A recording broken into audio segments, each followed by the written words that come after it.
नमस्कार दोस्तों, स्वागत है आप सभी का आपके अपने यूट्यूब चैनल विद्या पाव पे। दोस्तों आशा करता हूँ आप लोग अपने घर में स्वस्थ होंगे, मस्त होंगे और अपनी एग्जामिनेशन की तैयारी बहुत अच्छे से कर रहे होंगे। जैसे कि आप लोग दोस्तों जानते हैं कि एग्जामिनेशन डेट आ गई है और आपके एग्ज़ाम 3, 4 और 5 को अप्रैल को आपके होने हैं सेकंड सेमेस्टर के, और 7, 8, 9 फोर्थ सेमेस्टर के होने हैं। तो हम सेकंड सेमेस्टर के DLED के पवन सीरीज़ हमने स्टार्ट करी थी, जो कि पेपर 2 हम कर रहे थे।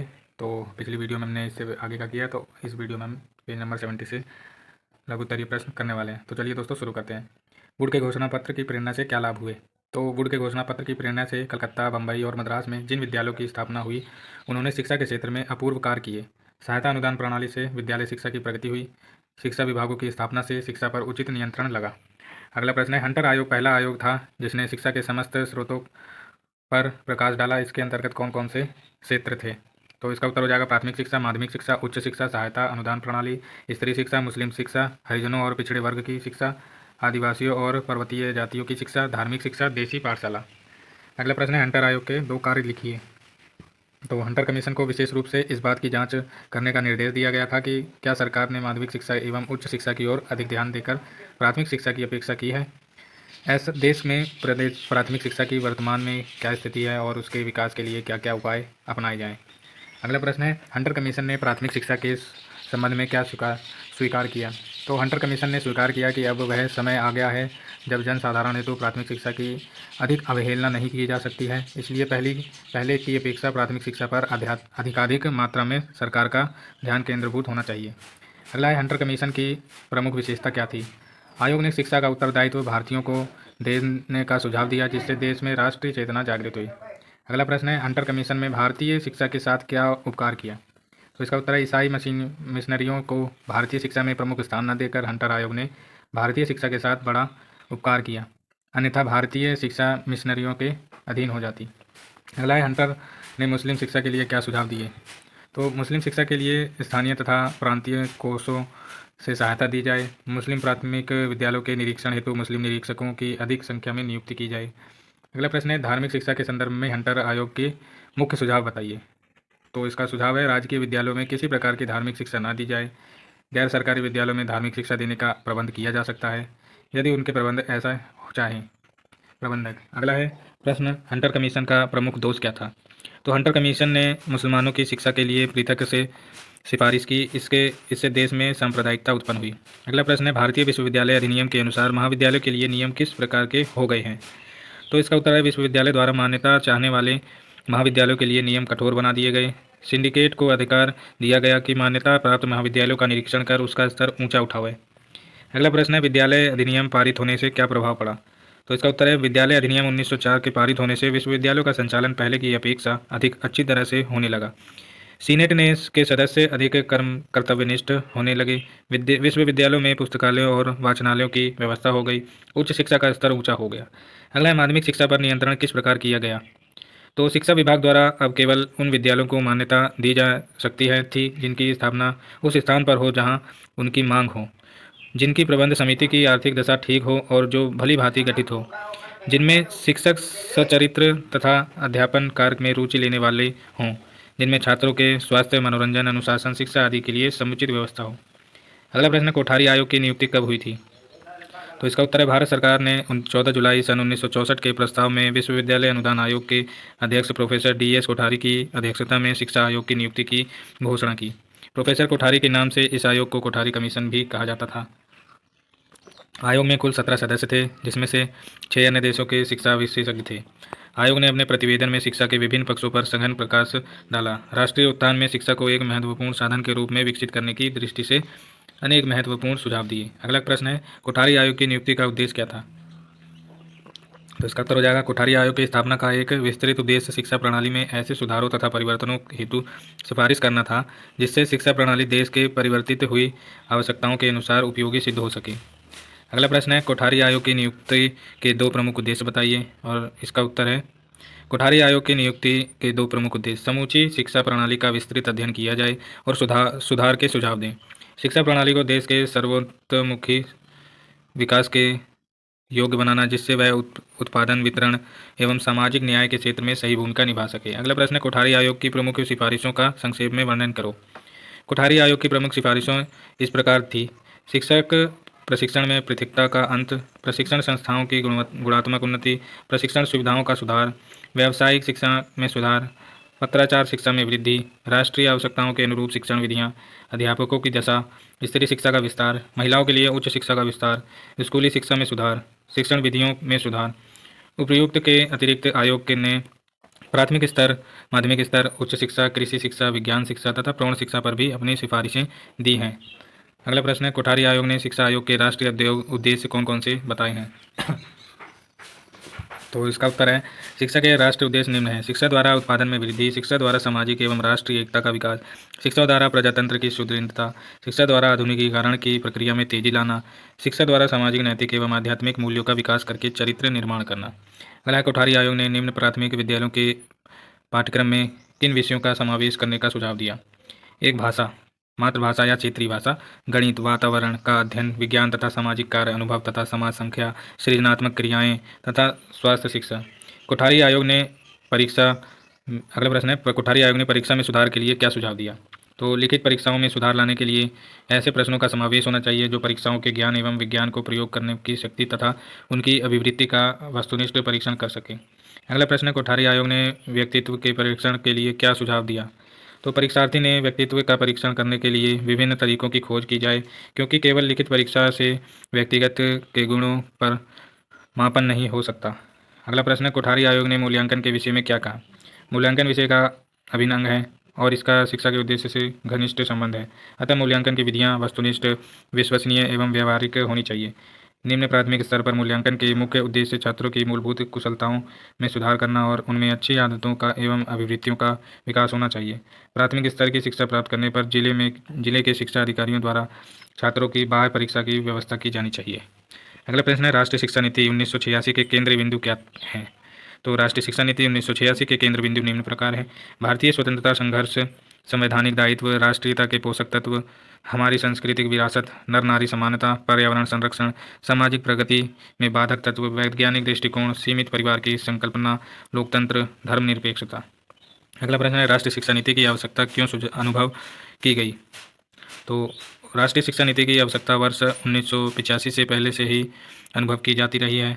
1985 में जो राष्ट्रीय शिक्षा नीति निर्धारित की गई उसका आधार 1968 की शिक्षा नीति को बनाया गया है। यह निश्चित किया कि 1968 की राष्ट्रीय शिक्षा नीति की समीक्षा की जाए और जिन महत्वपूर्ण घटकों को उस समय छोड़ दिया गया है अथवा जिसमें सफलता प्राप्त नहीं हुई है उन्हें इस शिक्षा नीति में पुनः शामिल किया जाए। अगला प्रश्न है, राष्ट्रीय शिक्षा नीति में महिलाओं की स्थिति सुधारने के लिए क्या कहा गया है? तो महिलाओं की स्थिति में आधारभूत परिवर्तन लाने के लिए शिक्षा का उपयोग किया जाएगा। स्त्री निरक्षरता तथा प्रारंभिक शिक्षा महिलाओं की पहुंच के मार्ग में आने वाली बाधाओं को दूर करने के कार्य को द्रुतगामी प्राथमिकता दी जाएगी। अगला प्रश्न है, राष्ट्रीय शिक्षा नीति में अनुसूचित जातियों के लिए क्या सुझाव दिए गए? तो अनुसूचित जातियों की अन्य जातियों के समान लाने के लिए जनजातीय क्षेत्रों में प्राथमिक स्कूल खोलने की प्राथमिकता देने, पाठ्यक्रम तथा जनजातीय भाषाओं में अनुदेशन सामग्री विकसित करने, आवासीय स्कूल खोलना, प्रोत्साहन योजनाएं बनाने जैसे उपायों को यथाशीघ्र लागू किया जाएगा। अगला है, राष्ट्रीय शिक्षा नीति में पिछड़े अल्पसंख्यकों की शिक्षा पर क्या सुझाव दिया गया?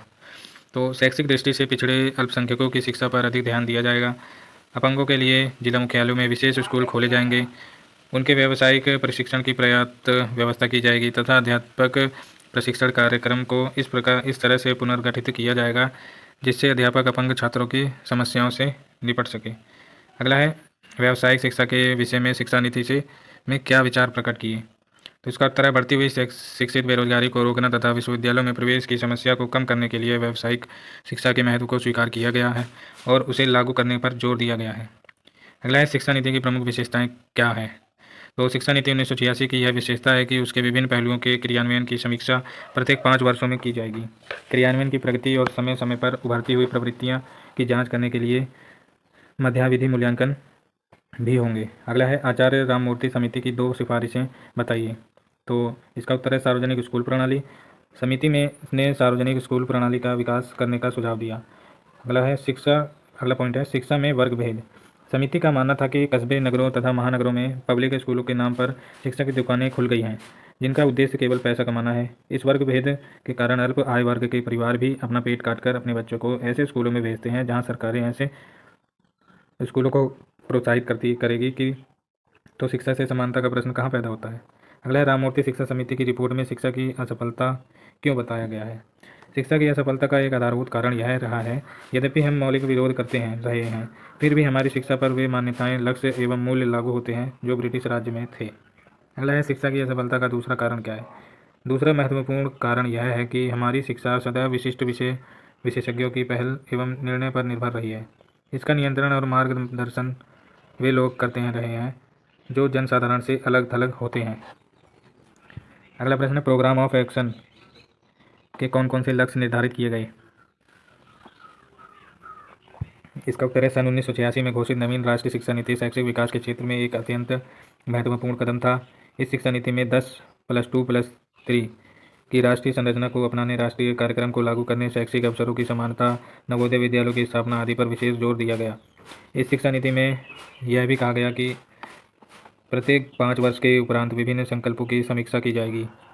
अतः इस क्रम में 1992 में राष्ट्रीय शिक्षा नीति 1986 की समीक्षा की गई और उसमें कतिपय संशोधन किए गए, जिस कार्यान्वयन कार्यक्रम 1992 कहा गया। अगला है 1992 की शिक्षा नीति के से भविष्य में क्या आशाएं थी। नवीन शिक्षा नीति में राष्ट्रीय स्तर पर शिक्षा में एक रूपता लाने का प्रयत्न किया गया है। राष्ट्रीय शिक्षा संरचना, राष्ट्रीय पाठ्यक्रम, अवसरों की समानता, शैक्षिक गुणवत्ता की तुलनीयता, केंद्र का अधिक उत्तरदायित्व, भारतीय शिक्षा सेवा जैसे प्रावधान इस दिशा में मील के पत्थर सिद्ध हो सकेंगे। अगला है राष्ट्रीय शिक्षा नीति 1992 में राष्ट्रीय शिक्षा व्यवस्था के विषय में क्या कहा गया। अगला उत्तर है इसका संपूर्ण भारत में शैक्षिक संरचना एक समान होनी चाहिए। यह शैक्षिक संरचना 10+2+3 के आधार पर होनी चाहिए और इसे सभी राज्य अपने अपने यहाँ लागू कर दें। शिक्षा की राष्ट्रीय प्रणाली राष्ट्रीय पाठ्यक्रम संरचना पर आधारित होनी चाहिए। अगला प्रश्न है राष्ट्रीय पाठ्यक्रमों की रूपरेखा 2005 में कुल कितने अध्याय हैं। तो प्रथम अध्याय परिप्रेक्ष्य, द्वितीय अध्याय सीखना और ज्ञान, तृतीय अध्याय पाठ्यचर्या के क्षेत्र, स्कूल की अवस्थाएं और आकलन, चतुर्थ अवस्थाएं विद्यालय एवं कक्षा का वातावरण, पंचम अध्याय तो व्यवस्थागत सुधार। अगला प्रश्न है राष्ट्रीय पाठ्यचर्या की रूपरेखा 2005 को मार्गदर्शी सिद्धांत क्या है। तो राष्ट्रीय पाठ्यचर्या की रूपरेखा 2005 को मार्गदर्शी सिद्धांत निम्न है। ज्ञान को स्कूल के बाहरी जीवन से जोड़ा जाए, पढ़ाई को रटंत प्रणाली से मुक्त किया जाए, पाठ्यचर्या पाठ्य पुस्तक केंद्रित न जाए, कक्षा को गतिविधियों से जोड़ा जाए, राष्ट्रीय मूल्यों के प्रति आस्थावान विद्यार्थी तैयार हों। अगला प्रश्न है यशपाल समिति के कुल कितने खंड हैं। तो यशपाल समिति के प्रतिवेदन को निम्नलिखित 5 खंडों में बांटा गया है। प्रस्तावना, शिक्षाक्रम के भार की समस्या, समस्या की जड़ें, सिफारिशें और परिशिष्ट। अगला प्रश्न है शिक्षा बिना बोझ के शीर्षक पर कौन सी समिति ने विचार किया तथा इस समिति ने अपनी रिपोर्ट कब दी थी। तो भारत सरकार ने के मानव संसाधन विकास मंत्रालय द्वारा 1992 को स्कूल छात्रों के शैक्षिक बोझ कम करने के तरीके सुझाने के लिए एक राष्ट्रीय सलाहकार समिति का गठन किया गया। इस समिति के अध्यक्ष प्रोफेसर यशपाल थे। समिति के अध्यक्ष के नाम पर इस राष्ट्रीय सलाहकार समिति को यशपाल समिति के नाम से जाना जाता है। इस समिति ने 15 जुलाई 1993 को अपनी रिपोर्ट प्रस्तुत की, जिसे शिक्षा बिना बोझ के नामक शीर्षक दिया गया। इसमें अनेक महत्वपूर्ण संस्तुतियाँ की गई हैं। अगला प्रश्न है यशपाल समिति के सुझाव एवं रिपोर्ट का सारांश लिखिए, जो कि 3 बार रिपीट हुआ है 2021, 22 और 23। तो इसका उत्तर है हमारी शिक्षा के में व्यवस्था की एक बड़ी त्रुटि यह है कि अधिक पढ़ाई कराई जाती है परंतु बच्चे बहुत कम सीखते या समझते हैं। पब्लिक स्कूलों की प्राथमिक कक्षाओं में बच्चों के स्कूल बस्ते की औसतन भार 4 किलोग्राम के लगभग है। हम जिस बोझ का अध्ययन करना चाहते हैं वह न केवल भौतिक बोझ है बल्कि सीखने का बोझ भी है, जो भी स्थानों पर विभिन्न प्रकार के विद्यालयों में पढ़ने वाले सभी बच्चों पर है। बचपन के शुरू के दिनों में ही बच्चे, विशेषकर मध्यम वर्गों के बच्चे, गृह कार्य, ट्यूशन तथा विभिन्न प्रकार की कोचिंग कक्षाओं में भाग लेने के लिए विवश हो जाते हैं। अवकाश तो उनके लिए दुर्लभ वस्तु हो गया है। बच्चों को रोज़ की दिनचर्या में अपनी सहज प्रकृति या क्षमताओं को दिखाने का अवसर नहीं मिलता है। उन्हें खेलने, साधारण आनंद लेने, सोचने समझने और विश्व के जानने का समय नहीं मिलता है। अगला है पाठ्यक्रम को पूरा करना ही अपने आप में लक्ष्य बन गया प्रतीत होता है। इसके शिक्षा के दार्शनिक व सामाजिक लक्ष्यों से कोई सरोकार नहीं रहा है। स्कूल जाने वाले अधिकतर बच्चों के लिए स्कूली शिक्षा नीरस, बोझिल, अरुचिकर तथा कटु अनुभव प्रदान करने वाली प्रतीत होती है। स्कूलों में परीक्षा उत्तीर्ण करने पर अधिक महत्व दिया जाता है। हमारी परीक्षा प्रणाली केवल रटने की क्षमता की जांच कर पाती है। परीक्षा के द्वारा भय उत्पन्न होता है। अगला प्रश्न है पाठ्य पुस्तकों में पाठ्य सामग्री इन ढंग से प्रस्तुत की जाती है कि पुस्तकीय ज्ञान बच्चों के संसार से बहुत अलग दिखाई पड़ता है। इससे संदेश मिलता है कि साधारण लोग जो भी जीवन जीते हैं वह गलत अथवा असंगत है। स्कूली ज्ञान में जीवंतता नहीं होती तथा वह उत्तरोत्तर रस्मी, बोझिल व अप्रासंगिक बनता जाता है। अगला पॉइंट है, भाषा की पाठ्यपुस्तकों में बच्चों तथा अन्य लोगों के द्वारा आमतौर पर अपने वातावरण में इस्तेमाल की जाने वाली शब्दावली, मुहावरे तथा अभिव्यक्ति शैली के दर्शन नहीं होते हैं। पाठ्यपुस्तक की कृत्रिम भाषा शैली के कारण जीवन की दूरी बढ़ती है, जो स्कूली ज्ञान से जुड़ी बोझ की भावना को और भी बढ़ा देती है। अगला है, पाठ्यक्रम की विषय वस्तु में संगठन तथा तालमेल की कमी है। उच्चतर माध्यमिक स्तर पर विज्ञान पाठ्यक्रमों में अमूर्तता के स्तर में एकदम बहुत ज़्यादा वृद्धि हो जाती है। अवधारणाओं और सूचनाओं की पुनरावृत्ति से भी बोरियत तथा बोझ की भावना पैदा होती है। अगला पॉइंट है, पाठ्यक्रम तथा पाठ्यपुस्तकों के आयोजकों में विभिन्न आयु वर्गों के बच्चों की पढ़ने की क्षमता तथा औसत स्कूल में संबंधित विषय के शिक्षण के लिए उपलब्ध समय पर ध्यान दिया बिना ही अधिकाधिक विषय वस्तु शामिल करने की सशक्त प्रवृत्ति या विचारधारा पाई जाती है। अगला प्रश्न है, ऑपरेशन ब्लैक बोर्ड से क्या अभिप्राय है? ऑपरेशन ब्लैक बोर्ड परियोजना क्या है? तो इसका उत्तर है, राष्ट्रीय शिक्षा नीति 1986 में प्राथमिक शिक्षा को आवश्यक मानते हुए विद्यालय में बच्चों के हर्ष एवं अवरोध की समस्या को कम करने के लिए उद्देश्य से शैक्षिक वातावरण को पर्याप्त समुन्नत बनाने एवं शिक्षक में गुणात्मक सुधार लाने पर विशेष बल दिया गया। विद्यालयों के अनाकर्षक वातावरण, रुचिकर पाठ्यक्रम, अपर्याप्त भावनाओं, पाठ्य सामग्री एवं खेल सामग्री आदि में सुधार लाने की दृष्टि से राज्य सरकार एवं शिक्षा विभाग द्वारा अनेक प्रयास किए गए। इसी उद्देश्य से राष्ट्रीय शिक्षा नीति सन 1986 की कार्य योजना में ऑपरेशन ब्लैक बोर्ड अभियान चलाने की संकल्पना की गई। ऑपरेशन ब्लैक बोर्ड में ऑपरेशन से क्या तात्पर्य है? ऑपरेशन से तात्पर्य यह है कि युद्ध स्तर पर अभियान चलाकर किसी कार्य को शीघ्र पूरा करना। ब्लैक बोर्ड विद्यालय में आवश्यक उपकरणों का प्रतीक है। ब्लैक बोर्ड परियोजना का मूल्यांकन कब किया गया? ऑपरेशन ब्लैक बोर्ड योजना को सन 1987 से 88 में लागू किया गया। वर्ष 1992 में इस योजना का क्रियान्वयन का मूल्यांकन करके संशोधन किए गए। अगला है, ऑपरेशन ब्लैक बोर्ड की विशेषताएं लिखिए। ऑपरेशन ब्लैक बोर्ड की विशेषताएं निम्न है। विद्यालय एवं कक्षों को आकर्षक बनाने पर बल दिया गया। छात्र केंद्रित एवं कार्यकलाप आधारित शिक्षण अधिगम के माध्यम से शिक्षा की गुणवत्ता के प्रोत्साहन पर बल दिया गया। विद्यालय के प्रभावी रूप से कार्य करने के लिए भवन, अध्यापकों एवं शिक्षण सामग्री के संबंध में स्पष्ट सुविधाओं का उल्लेख किया गया। अध्ययन अध्यापन प्रक्रिया के लिए न्यूनतम मदों का उल्लेख किया गया। अगला प्रश्न, प्राथमिक शिक्षा में अध्यापकों का विशेष अनुस्थापन कार्यक्रम SOPT कब प्रारंभ हुआ? इसके किन्हीं दो उद्देश्यों का विस्तार कीजिए। तो इसका उत्तर है, प्राथमिक शिक्षा में अध्यापकों का विशेष अनुस्थापन कार्यक्रम SOPT कार्यक्रम संपूर्ण देश में 1993 से 94 से प्रारंभ हुआ। इसके उद्देश्य निम्न प्रकार है। NCERT सन 1991 की राष्ट्रीय रिपोर्ट में चर्चित न्यूनतम अधिगम स्तर की दक्षताओं पर बल देना। ऑपरेशन ब्लैक बोर्ड के अंतर्गत प्राथमिक विद्यालयों में दी जाने वाली सामग्री का समुचित उपयोग करने की दक्षता का विकास करना। अध्यापकों को छात्राओं के केंद्रित अधिगम अपनाने के लिए प्रोत्साहित करना। कौशल तथा क्रियाकलाप केंद्रित शिक्षण एवं अधिगम प्रक्रिया में प्रशिक्षण प्रक्रिया को प्रोत्साहित करना। विद्यालय में किस प्रकार की शिक्षा दी जानी चाहिए जिससे विद्यालय में सभी धर्मों के प्रति आदर भाव विकसित हो सके? तो इसका उत्तर है, विद्यालय में पाठ्य पुस्तकों के माध्यम से नैतिक शिक्षा दी जानी चाहिए ताकि उनके अंदर यह भाव उत्पन्न हो सके कि सभी धर्मों का आदर एवं सम्मान करना चाहिए, सभी धर्मों की अच्छी बातों को ग्रहण करना चाहिए। अगला प्रश्न है, नवीन राष्ट्रीय शिक्षा नीति में शैक्षिक अवसरों की समानता के विषय में क्या कहा? तो नवीन शिक्षा नीति में शैक्षिक अवसरों की असमानता को दूर करने के उद्देश्य से शिक्षा द्वारा समानता लाने पर विशेष बल दिया गया है। इसमें अनुसूचित जातियों एवं जनजातियों को भी सामान्य जातियों के समान लाने का प्रयास पर विशेष बल दिया गया है। इस उद्देश्य को पूरा करने के लिए पूर्ण एवं सतत शिक्षा के प्रचार एवं प्रसार के लिए विभिन्न स्रोतों एवं तरीकों को व्यवहार में लाने पर बल दिया गया है। अगला है, प्रौढ़ शिक्षा के संबंध में जनार्दन रेड्डी समिति ने क्या कहा? तो केंद्र एवं राज्य सरकारें प्रौढ़ शिक्षा एवं सार्वजनिक प्रारंभिक शिक्षा पर अधिक ध्यान दें। प्रत्येक स्तर पर वित्तीय, प्रशासनिक एवं राजनैतिक सहयोग को सुनिश्चित किया जाए। औपचारिक एवं अनौपचारिक शिक्षा के स्तरों को सुधारा जाए तथा अनौपचारिक शिक्षा के प्रबंध तंत्र को अधिक मजबूत किया जाए। अगला है, नर्सरी शिक्षकों की व्यवस्था क्या है?